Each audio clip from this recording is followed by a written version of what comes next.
ఏంటి మమ్మీ ఏడుస్తున్నావు? సరే అక్కది యూజ్ చేసుకో పాతది.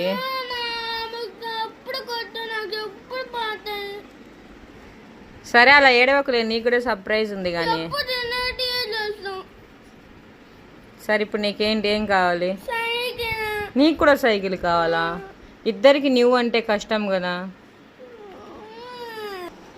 సరే ఇప్పుడు నీకు న్యూ సైకిల్ కావాలి కదా, రా నీకు ఒక సర్ప్రైజ్ ఇస్తా.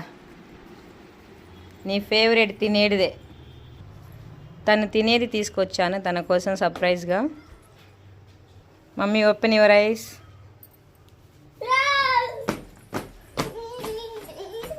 ఎక్స్పెక్ట్ చేసావా? మరి అక్కకు తీసుకుంటే నీకు తీసుకోనా? చూడు బాగుందా? ఏడవకులే ఇంకా. హ్యాపీయా?